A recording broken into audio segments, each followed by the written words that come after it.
वाहिगुरु जी का खालसा वाहिगुरु जी की फतेह। गुरु के प्यार वालिओ, अज आपां सतगुरु श्री गुरु तेग बहादुर महाराज के इतिहास विचों ये बेनती करनी है कि साहब सच्चे पातशाह ने अपने परिवार नूं पटने विच टिकाया है।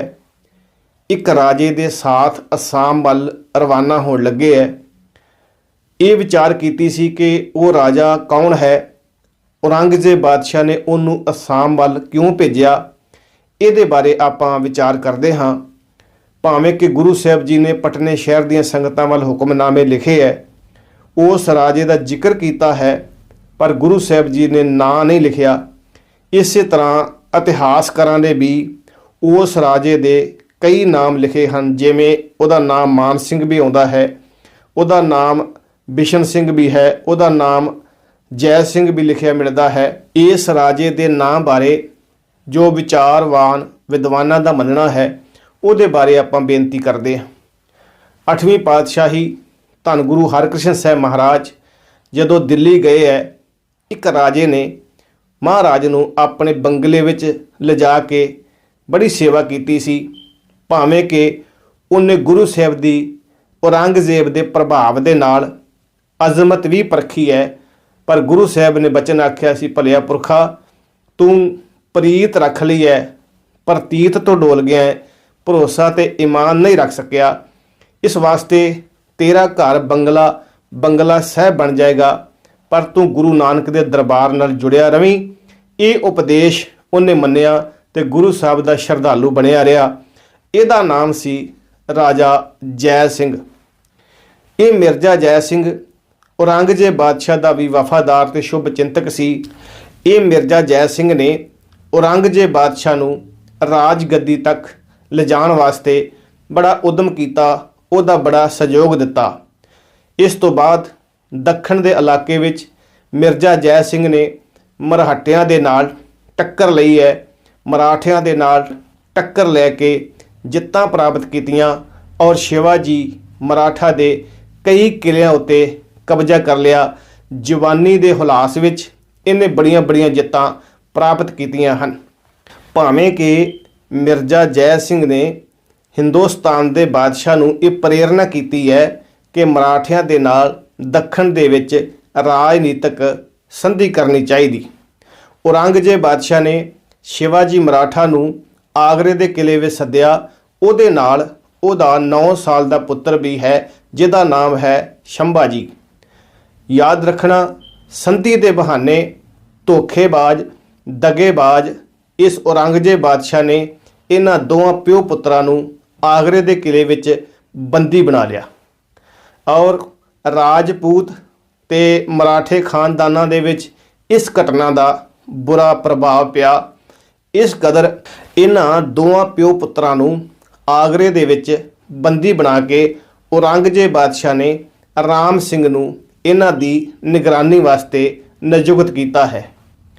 22 जुलाई सन 1666 ईस्वी नूं ये दोवें प्यो पुत्र बंदी खाने विचों आगरे के किले विचों निकल गए। बादशाह औरंगजेब ने इस घटना का दोषी राम सिंह नूं मन्निया है। भावें कि आगरे के किले विचों निकल के शिवाजी मराठा ने बाद में जाके अपना मराठा राज स्थापित किया है, अपने आप नूं छत्रपति खवाया है, पर इहदे पिछे राम सिंह दा और मिर्जा जै सिंह दा बहुत वड्डा योगदान है। इन्हां प्यो पुत्तां दी मेहरबानी तो इनकार नहीं किया जा सकता। जदों असीं तवारीख दे पन्नियां नूं पढ़दे हां, मिर्जा जै सिंह और शिवाजी मराठा दी मित्रता दा, उन्हां दी दोस्ती दा एक बहुत वड्डा होर भी कारण है, जिहदे पिछोकड़ विचों कुछ जानना चाहिए है। क्योंकि इन्हां दी जिंदगी दे विच गुरु नानक महाराज दीयां सिखियावां, गुरु नानक दे दरबार दीयां जो मेहरबानियां उपदेश हैं, उन्हां दा बहुत प्रभाव सी। इतिहास नूं पढ़न वाले सज्जण जानते होणगे कि 6वें पातशाह मीरी पीर दे मालक सतगुरु हरगोबिंद साहब महाराज जदों श्रीनगर गढ़वाल के इलाके विच गए है, तो उन्हां दे सामने एक स्वामी आके खड़ा हो गया। इस स्वामी ने दर्शन किए है। सतगुरु हरगोबिंद साहब महाराज घोड़े ते सवार ने, उन्हां दे कोल श्री साहब है, उन्हां दे तीर कमान वेखे है, ਉਹਨਾਂ ਦਾ ਬਾਜ ਵੇਖਿਆ ਹੈ, ਉਹਨਾਂ ਦੀ ਕਲਗੀ ਦੇ ਦਰਸ਼ਨ ਕੀਤੇ ਹੈ। ਜਦੋਂ ਗੁਰੂ ਸਾਹਿਬ ਜੀ ਦਾ ਸ਼ਾਹੀ ਠਾਠ ਬਾਠ ਵੇਖਿਆ ਹੈ ਤੇ ਇਹਨੇ ਮੱਥੇ ਵੱਟ ਪਾ ਕੇ ਬੁੱਲ ਟੁੱਕਦੇ ਹੋਇਆਂ ਸ਼ੰਕਾ ਪੈਦਾ ਕਰਕੇ ਗੁਰੂ ਮਹਾਰਾਜ ਜੀ ਤੇ ਕੁਝ ਤਰਕ ਦੇ ਸਵਾਲ ਕੀਤੇ ਹੈ ਕਿ ਇਹ ਗੁਰੂ ਨਾਨਕ ਦੀ ਗੱਦੀ ਦਾ ਵਾਰਸ ਨਹੀਂ ਹੋ ਸਕਦਾ। ਜਾਣੀ ਜਾਣ ਸਤਿਗੁਰੂ ਗੁਰੂ ਹਰਗੋਬਿੰਦ ਸਾਹਿਬ ਮਹਾਰਾਜ ਜੀ ਨੇ ਇਹਨਾਂ ਦੇ ਸਵਾਲਾਂ ਦਾ ਜਿਹੜਾ ਜਵਾਬ ਦਿੱਤਾ ਹੈ, ਤਵਾਰੀਖ ਦੇ ਪੰਨਿਆਂ ਵਿੱਚ ਜਿਹੜੇ ਇਹਨੇ ਸਵਾਲ ਕੀਤੇ ਹੈ ਉਹ ਵੀ ਲਿਖੇ ਹੋਏ ਆ, ਪਰ ਸਮਾਂ ਇੰਨਾ ਨਹੀਂ ਹੈ। ਜਿਹੜੇ ਜਵਾਬ ਗੁਰੂ ਹਰਗੋਬਿੰਦ ਸਾਹਿਬ ਮਹਾਰਾਜ ਜੀ ਨੇ ਇਸ ਸੁਆਮੀ ਨੂੰ ਦਿੱਤੇ ਹੈ ਉਹ ਥੋੜੇ ਸ਼ਬਦਾਂ ਵਿੱਚ ਮੈਂ ਬੇਨਤੀ ਕਰਨੀ ਚਾਹੁੰਦਾ ਹਾਂ। ਸਾਹਿਬ ਸੱਚੇ ਪਾਤਸ਼ਾਹ ਨੇ ਆਖਿਆ, ਸੁਆਮੀ ਜੀ ਬਾਤਨ ਫਕੀਰੀ ਜ਼ਾਹਰ अमीरी शास्त्र गरीब की रक्षा जरवाने की भख्या के लिए है। बाबा नानक जी ने संसार नहीं सी त्याग्या, माया त्यागी थी। मकसद ये है मनुखता का कल्याण करना, उद्देश ये है सरबत का भला करना। गुरु नानक की विचारधारा का असीं प्रचार कर रहे हाँ। जदों साहब ने ये बचन आखे तो स्वामी महाराज के चरणों ते डिग पिया। उहदे बोल सन, यह बात हमारे मन भावती है। वो गुरु के चरणों का मरीद बन गया। ਇਹਦਾ नाम सी स्वामी समर्थ रामदास। श्री गुरु हरगोबिंद साहब महाराज और स्वामी समर्थ रामदास की इस मुलाकात का जिक्र मराठियां के इतिहास ਵਿੱਚ भी मिलता है। उन्हां दा ग्रंथ है जिहड़ा 1793 ईस्वी ਵਿੱਚ लिखिया गया सी।